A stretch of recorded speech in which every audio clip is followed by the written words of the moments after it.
आयुक्तों को सस्पेंड किया गया, जिसमें आप भी शामिल है, क्या हुआ था उस वक्त? देखिए, हम बार बार यही रिक्वेस्ट की है, सुबह एडजर्नमेंट मोशन भी दिया है यूएस डील को लेकर।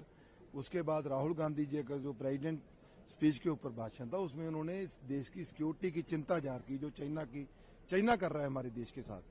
लेकिन ये उनको बोलने नहीं देते, उनका माइक बंद कर देते हैं, 10 माइक सामने से ऑन कर देते हैं गाली देने के लिए, हो हल्ला करने के लिए।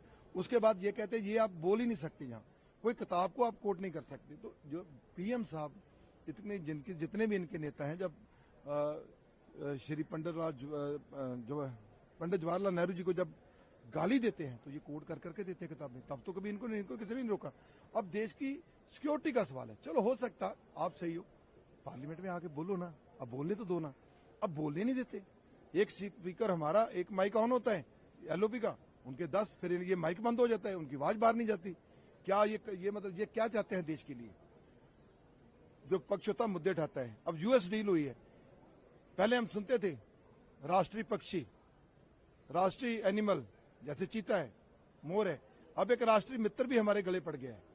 अब उसको बचाने के लिए पूरा देश को उल्टा दिया है इन्होंने, पूरा देश गिरवी रख दिया उसके सामने, क्योंकि वो पकड़ा जाएगा, अमेरिका में पकड़ा जाएगा तो ये सारा ही खेल खत्म हो जाएगा। उसको सिर्फ बचाने के लिए $500 बिलियन का उनके साथ इन्होंने समझौता किया, उनसे सामान खरीदेंगे। हमारी जो जीडीपी है, सॉरी जो बजट है, उसका महज अबाउट 18% वो बनता है। अब बोलो, हम तो मोर बचाते फिरते थे, अब एक को और को बचाए, उसके लिए तो चलो कानून था, व्यवस्था, अब इसको कौन बचाए? इसको बचाने के लिए हमें रोजगार की बलि देनी पड़ती है, किसानों की बलि देनी पड़ती है, सिक्योरिटी की बलि देनी पड़ती है। वो दे रहे हैं मोदी जी। और मैं कहना चाहता हूं देश को, इन्होंने कोई अच्छा काम किया होता ना तो मोदी जी सबसे पहले खुद प्रेस कॉन्फ्रेंस करते आके। वो तो मोदी जी मुंह छिपा के बैठे हुए हैं, तो ट्रंप ट्वीट कर रहा है तो ये उसको कह रहे हाँ हमने किया है।